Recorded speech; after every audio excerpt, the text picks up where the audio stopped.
the most feared man in the country, looked at her and said, "Carry my child. Name your price, anything you want, anything in this world."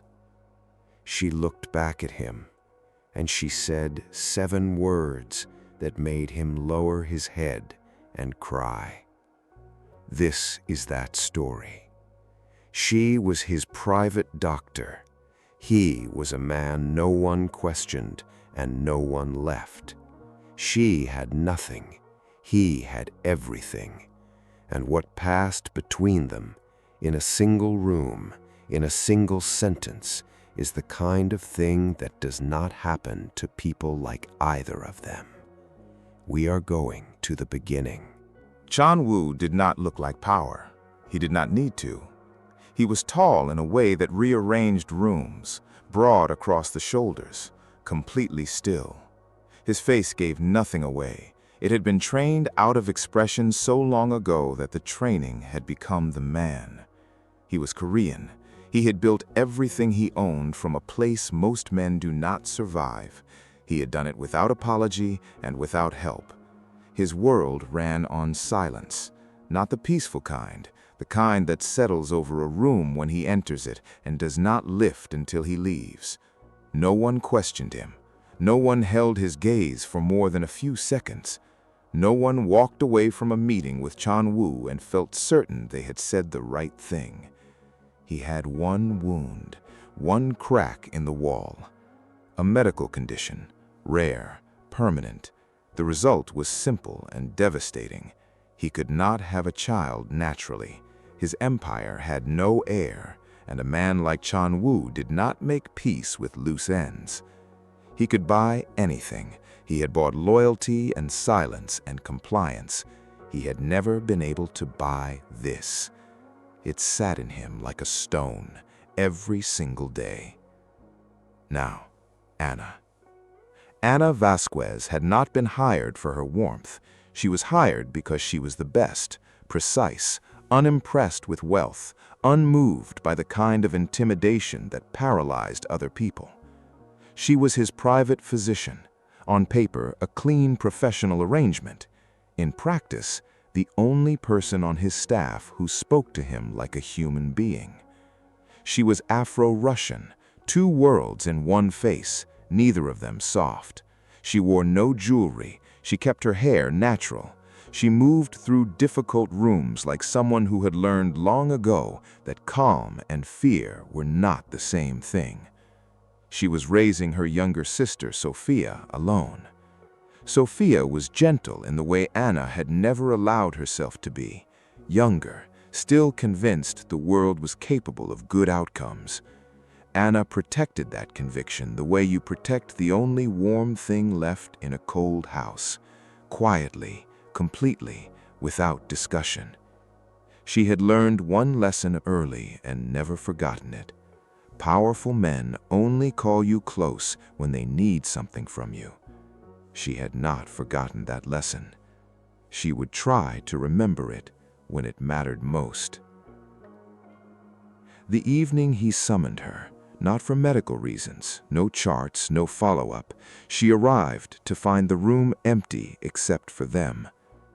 He stood at the window with his back to her. He did not turn immediately. That was unusual. Most men in his position performed their power by making you feel it the moment you entered. He simply stood there, as if he was finishing a thought. When he finally turned and looked at her, it was different from the way he looked at everyone else. She noticed. She hated that she noticed. Something shifted in that room. A rearrangement of everything she thought she understood about this job. Be honest with yourself right now.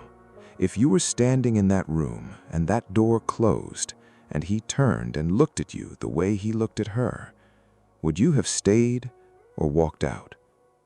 I am genuinely not sure my own answer would be. Drop it below. He makes the offer. He was not dramatic about it. Men who wanted something usually built toward the ask, Flattery first, then implications, then the real request dressed in enough layers that it felt like your idea. Chan-woo did none of that. He laid it out plainly, a surrogacy arrangement, formal, documented, every protection on paper, handled with complete discretion. He would compensate her. The word he used was generously. The number he named was not generous, it was staggering. The kind of number that doesn't just change a life, it restructures one. It erases certain kinds of fear permanently. "Name your price," he said. "I will pay it." Anna looked at him for a long time. She did not speak. The silence stretched, and he let it.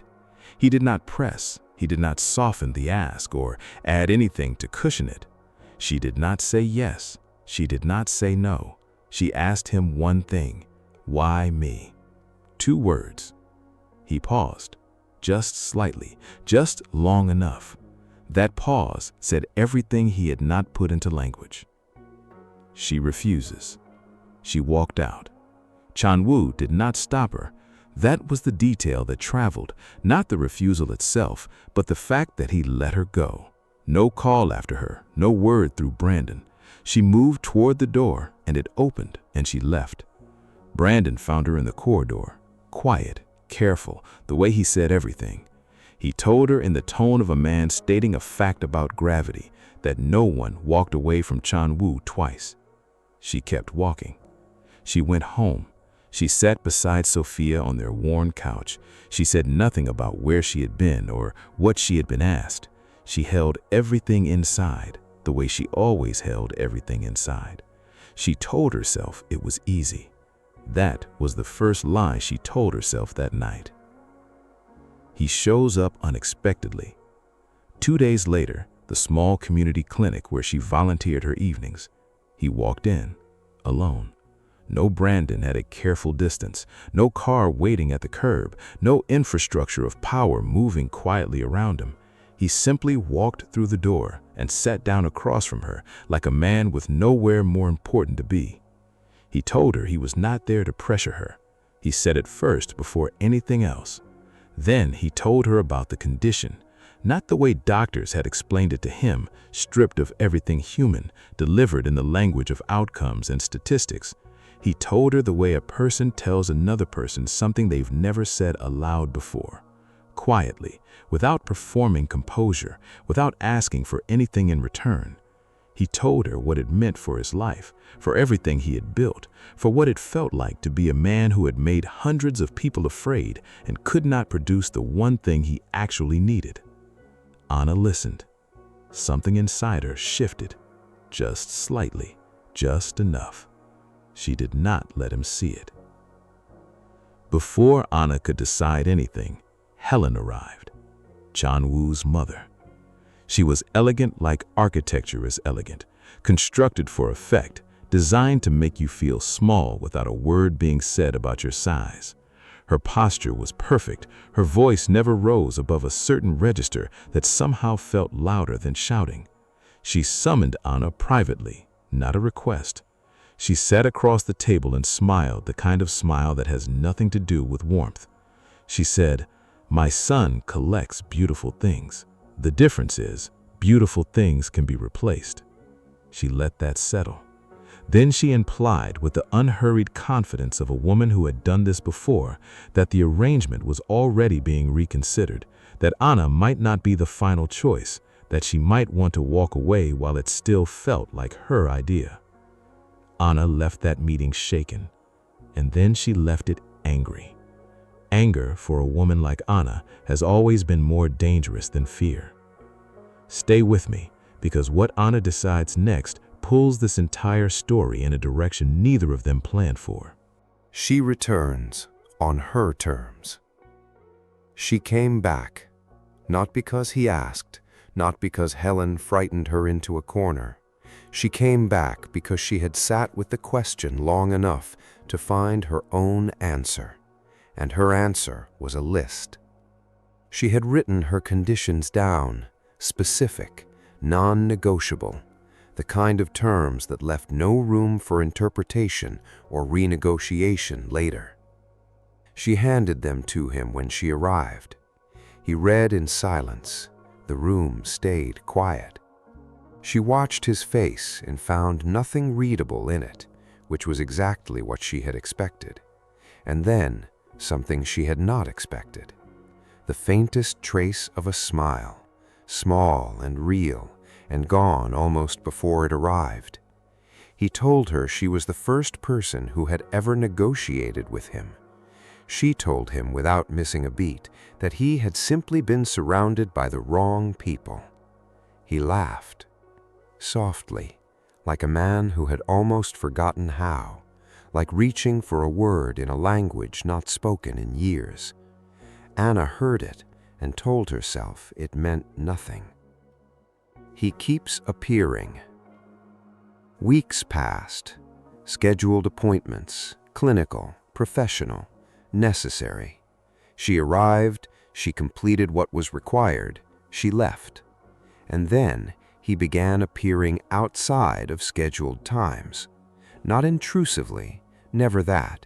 He simply arrived, present in a corridor with no medical reason to be there, sitting quietly in a room she passed through on her way to somewhere else. He brought Sophia a gift. That was the moment Anna's internal accounting system failed her.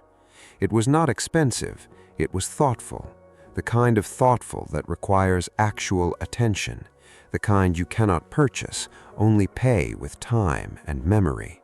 He had remembered something Sophia mentioned once in passing, a detail Anna herself had nearly forgotten.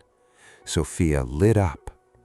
Anna stood in the doorway watching her sister and could not make her feelings organize themselves into anything manageable. She told herself she was a professional completing a difficult arrangement. She told herself that a man being kind was not evidence of anything significant. She had not planned for kindness. Power she understood. Power had edges she could map. Kindness had no edges at all. She becomes a target. Word moved. In Chan Wu's world, information travels before decisions are finalized. It reaches people before agreements are signed and shapes alliances before anyone has agreed to anything. The word was that Anna was carrying the air.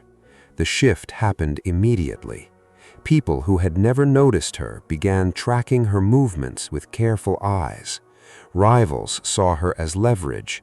Allies saw her as a threat. She had become something she had never asked to be, significant. And significance in that world is not a compliment, it is a marking.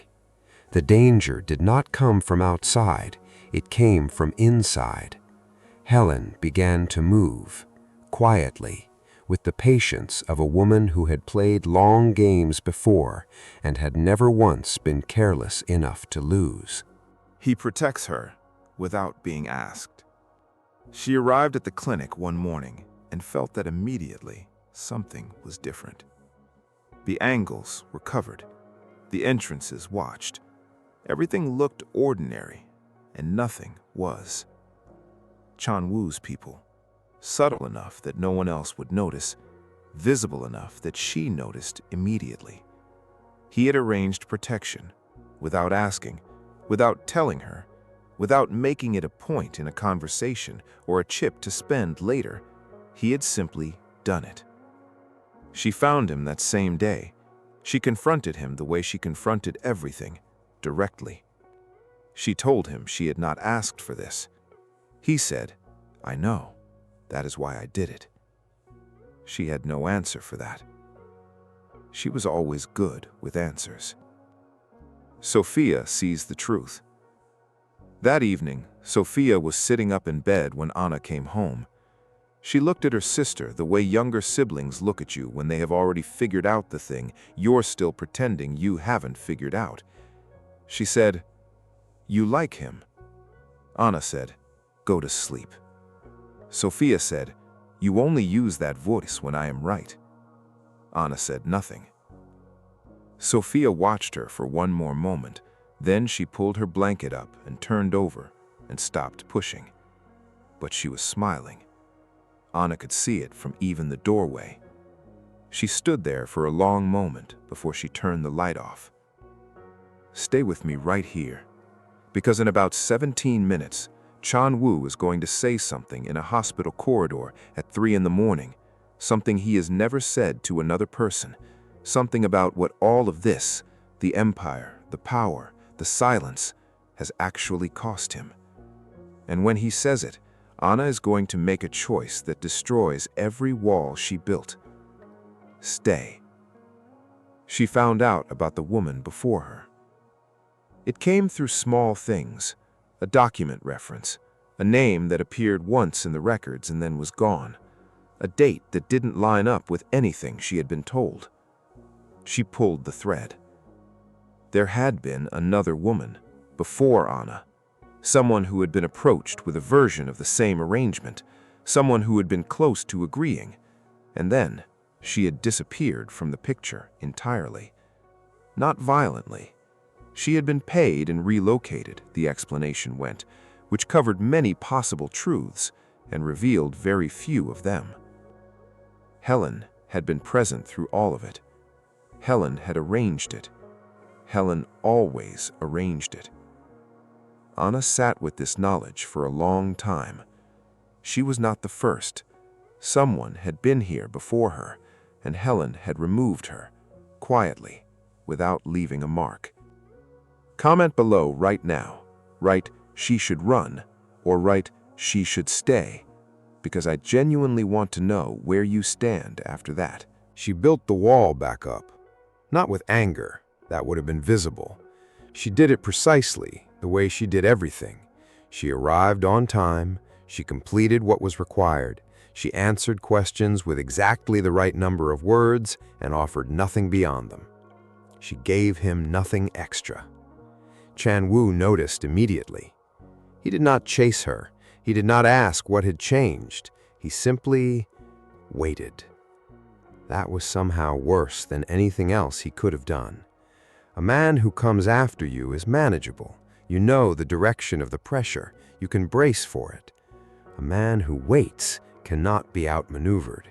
You cannot run from stillness. You cannot argue against patience. You can only hold your position and hope it holds. Anna was exceptional at holding positions. She had never held one against this particular kind of quiet. The call came late. Sophia had collapsed, sudden, serious, the kind of illness that announces itself without warning and takes everything it touches. By the time Anna reached the hospital, her sister was past the point of conversation. Anna sat in a corridor at 2 in the morning. The hospital moved around her, its mechanical sounds, distant voices, the institutional light that makes every waiting room feel like a rehearsal for grief. She was alone. She had always been alone when the worst things happened. She'd made peace with that a long time ago, and was discovering right now that she had not. Chan-woo arrived. No one had called him. He walked in and sat beside her in the corridor, and he did not say a word. He did not offer anything. He did not reach for the right thing to say the way most people would. He simply stayed. Anna had managed everything for years, every crisis, every bill, every night when Sophia was frightened and Anna had to pretend she was not frightened too. She had managed it all alone and made that aloneness look like strength. She fell apart, quietly, which is always the worst kind, the kind that comes from somewhere deep enough that you can't perform it away. He took her hand. She did not pull away. If a man showed up at that hospital without being called, is that love or is that control? Drop your answer below, because I think this scene changes depending on your answer. When Sophia stabilized, when the doctors offered something that was not certainty, but was at least direction toward hope, Anna asked the question she had been carrying for weeks. She asked him what had happened to the woman before her. Chan-woo went very still, not the composed stillness of someone managing optics, something heavier, something older. The silence between them was the longest in a story already full of long silences. Then he told her everything. He told her about Helen's interference. He told her how it ended and why. He was not gentle with the details. He did not soften the parts that reflected poorly on him. He said it plainly. He had known. He had allowed it. He had not stopped his mother. Anna said, "You let it happen." He said, "Yes." One word. No justification beneath it, no explanation added to soften the admission, just that single word, clean and undefended. That honesty, stripped bare, offered without expectation of forgiveness, destroyed something in her defenses that she had believed was permanent. It had been permanent for years. It did not hold. Later that night, when the hospital had quieted and Sophia was sleeping and the world had narrowed down to just the two of them in a corridor that felt far from everything, he told her something he had never said to another person. He told her what the empire was actually for. He had built it. He had expanded it year by year. He had sacrificed things he would not name to protect it and grow it and make it impenetrable. He had made himself into something that people feared across cities. And none of it had ever made him feel less alone. Not once, not for the single night in all the years of his life. He said, "I have spent my entire life making people afraid of me."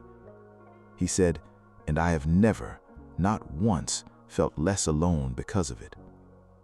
He stopped. His voice had broken, just slightly, just in one place, just enough that she could hear exactly where the crack was. Anna had never heard that before, not from him, not from anyone like him. She looked at him and she saw him, not the empire, not the name, not the cold authority that rearranged every room he entered. A man, sitting in a hospital corridor at nearly 3 in the morning, telling the truth about the thing that cost him the most, which was not anything she would have predicted. If that hit somewhere real, you already know what to do. She told him what she had said that day in the opening scene.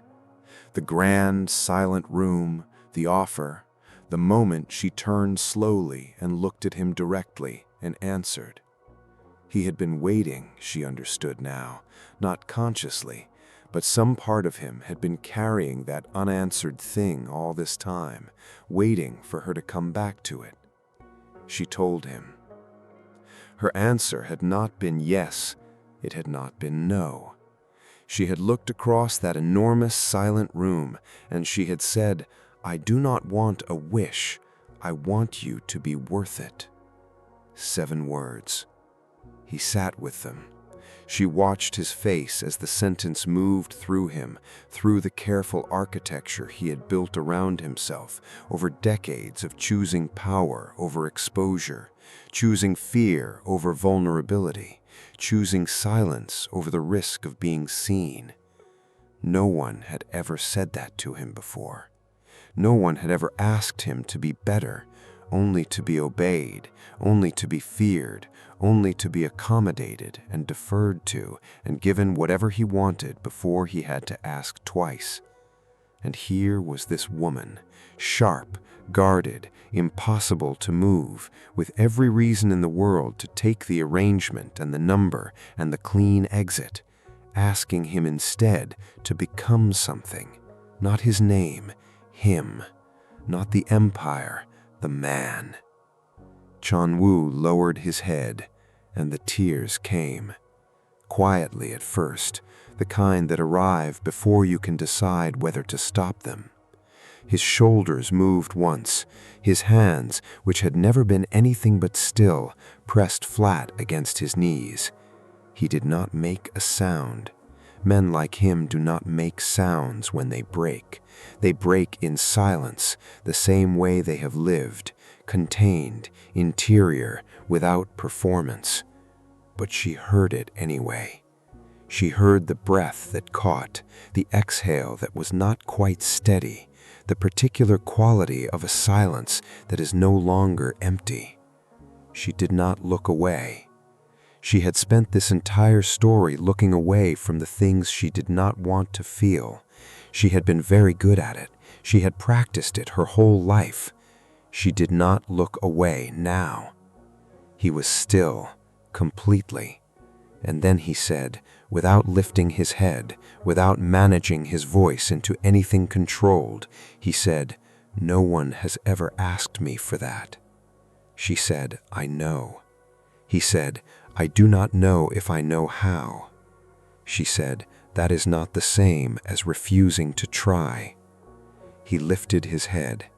His face, that carved, unreadable face that had given nothing away for as long as anyone could remember, was entirely open. It was the most vulnerable thing she had ever seen. It was the most vulnerable he had ever been. The most feared man in the country, weeping in the presence of the one person who had looked at him and asked not for anything he could give, but for everything he had never learned how to become. Anna made her decision. It cost her the safety of the original arrangement, the clean exit, the documented conclusion, the version of the future she had planned on the other side of all of this. It cost her the comfortable distance she had kept between herself and things that could break her. She chose to stay. Not because of the arrangement. That had become something else entirely long ago. Not for Sophia, though Sophia was always the center of her gravity. Not for any wish or number or promise she could name or measure. She stayed because she had watched this man try, quietly, imperfectly, without expecting recognition for it. She had watched him try to become something worth trusting, and she had decided, against every calculation she had made, that the trying was enough to begin with. He looked at her like a man looks at the only solid thing in a world that has stopped holding still. He said, "You are the only thing I have ever wanted that I did not try to take." She heard that. She understood, for the first time, exactly what it cost a man like him to say it. And she stayed. For a little while, it was quiet. Not the heavy silence of before, the kind that pressed down and made rooms feel smaller. A different kind. The kind that only comes after something true has been said and received and not taken back. Chan-woo and Anna. No titles, no empire, no arrangement with conditions written down and signed. Just two people who had chosen each other in the only way that actually counts, freely, without guarantee, with full knowledge of what it cost. Sophia was recovering. The doctors were optimistic. She had sent Anna a message from her hospital bed that was mostly emojis and entirely unmistakably her. The world felt still. Anna exhaled. Chan-woo watched her exhale, and something in his face finally came to rest. It was brief, beautiful in the way brief things are, the kind of moment that exists to show you what you are protecting right before the next thing arrives. The next thing arrived. She had been watching. Helen was always watching. That was the nature of a woman who played long games. She was never not observing, never not calculating, never several steps ahead of whoever believed they were safe. She reached for her phone. She dialed one number, no name on the contact. When the line connected, she said, "It is time. Move forward with the plan." The most dangerous thing Helen had ever done was never the thing you saw her do.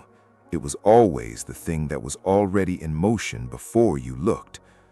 Anna's phone vibrated. An unknown number, a message waiting. She opened it. The message was 4 lines long. The first line was a date, 3 years before she had ever heard Chan-woo's name. The second line was a job posting, the exact position she had applied for, his private physician. The third line was a name, not hers.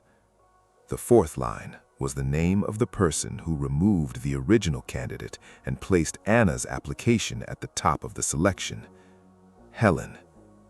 Anna had not stumbled into this world. She had not been found because she was the best, or because fate had arranged something between them, or because any of this had ever been accidental.